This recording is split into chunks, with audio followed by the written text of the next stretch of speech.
Okay, guys, we are live. So today is episode number 7 of our The Bootstrap Startup Show, and today we have our friend Kalo from Bulgaria, and with Kalo we'll talk about his entrepreneurial journey, because that's probably your second startup, if I'm correct. Because I remember once a day you shared a story that you had one startup, you shared your journey. So maybe we also touch this this journey, so you can share learnings, all the things you gained, and just transfer it to your new company. As well, we'll ask all the questions all our listeners most interested about: how did you start, how did you validate your idea, acquired first customers, all the things that all bootstrap startup founders are mostly interested in. Thanks a lot for joining us, and as always, we ask our guests to drop some words about themselves and their products. Yeah, absolutely. Thanks for having me. It's a pleasure to share knowledge with other bootstrap founders. It's a tough it's a tough work, so it's exciting to share. As I said, I'm a co-founder of Encharge.io, and we're a marketing automation platform for SaaS businesses. We help SaaS businesses send targeted emails based on what users do in their apps. So whether a person has done or hasn't done something, we are able to send this automated onboarding or retention emails based on our behavior data.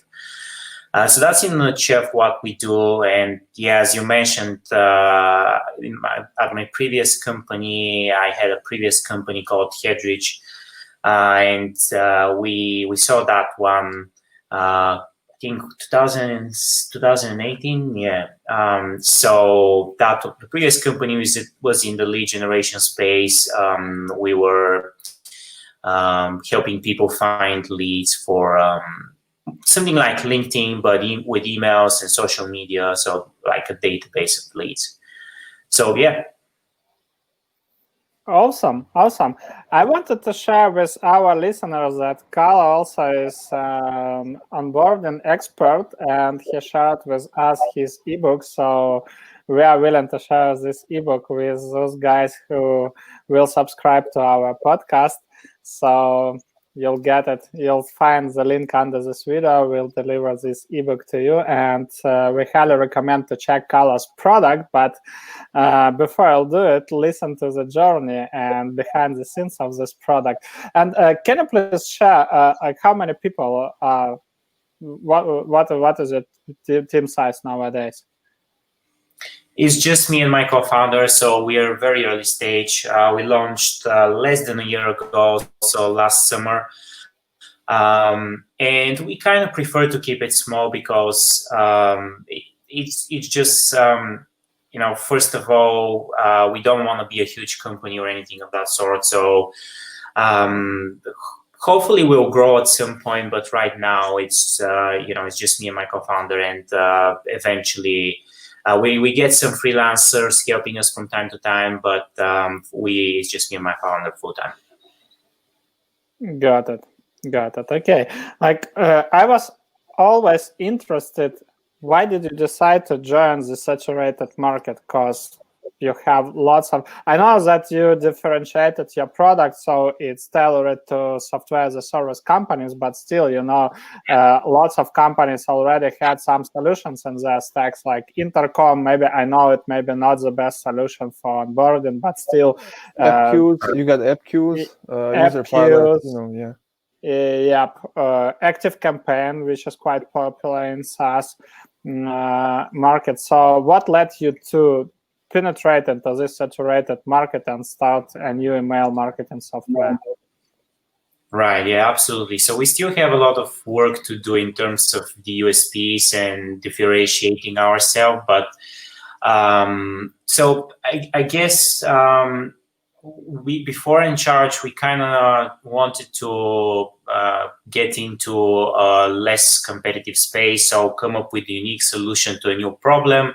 And we had a bunch of different ideas, tested them out.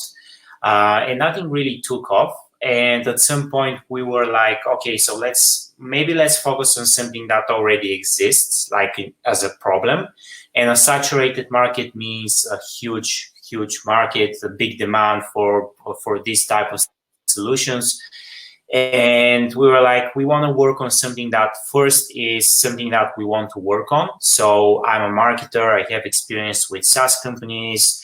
I want to work on something like that. I want to work on something that, and because previously I also have experience in product design, so I wanted to work on something that allows me to create, great user interfaces, great user experiences. So let's focus on our strengths. Let's get into a saturated market. Let's grab a piece of the whole pie.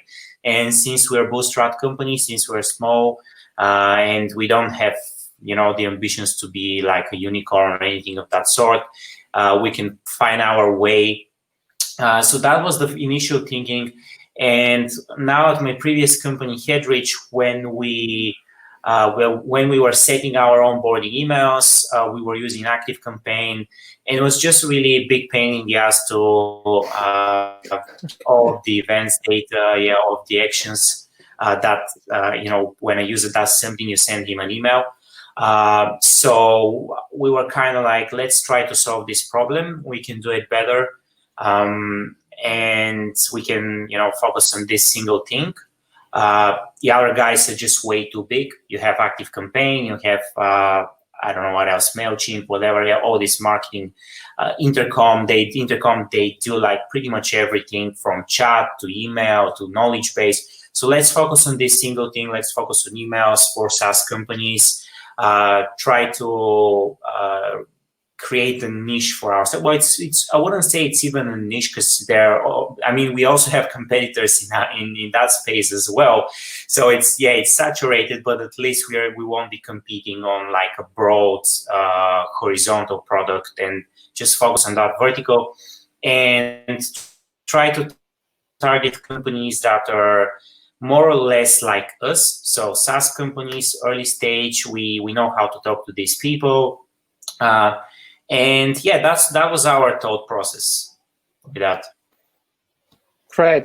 I wanted to ask you a question. Like you mentioned, you started to talk to early stage companies, which totally makes sense because you're at the same stage, and it's much more easier to talk to people who have the same challenges.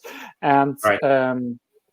My question is, when you reached out to these people, did they have any onboarding solution in their stack, and you persuaded or convinced them to switch to InCharge, or it was like unformed demand and you just solved the product to them?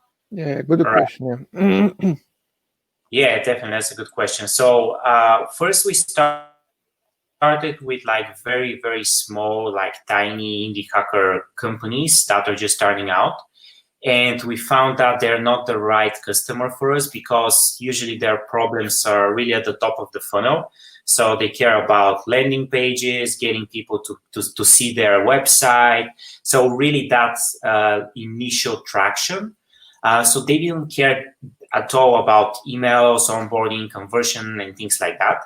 So we kind of moved to the next tier of customers, which is business SaaS companies that have been in business for at least a few years, at least a couple of years, and already have like at least 2, 5, 10K monthly recurring revenue. So there might be just a solo founder or a couple of founders, or maybe a small team below 10 employees, but they already have some revenue and some income.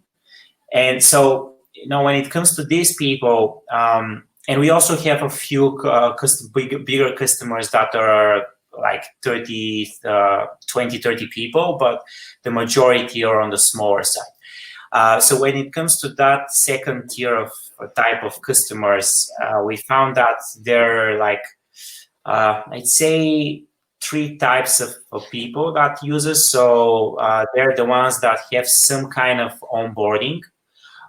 So they have some emails in something that's really not, built for SaaS, like for example, MailChimp. or it might be something like MailerLite, or another solution that has some autoresponders, some sequences, but they're not sending behavior-based like action trigger emails. So we want to graduate from this like time-based day 1, day 3, day 4 type of emails where they email their whole database on a fixed timeline, and they want to graduate to action-based emails. So that's one type.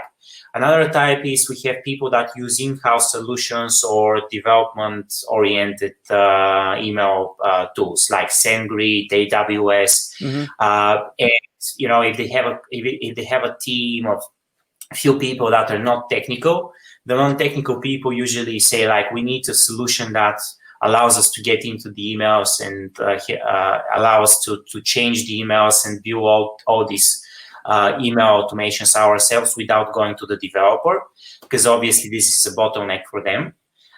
So yeah, we have that type of customers that are using SendGrid, for example, and they want to move to a marketing automation where they can still send behavior-based emails, but have access. Kalo, so those are mostly like product or marketing teams, right? Who want to be able to change the onboarding, right? Or the customer journey. Yeah, absolutely. Yeah, so it's usually a marketer, or if it's a bigger company, it might be a product manager, but it's usually a marketer. And yeah, they have something set up from the developers, but they want to have access to it. And the third type is someone that doesn't have any emails at all, and they're like evaluating new tools at the moment. So with these ones, it's more case like, all right, so how do we compare against ActiveCampaign, Intercom? Because they're looking at all of the possible options, because they're just starting with, blank slate. So yeah, they have time to evaluate, basically. Okay.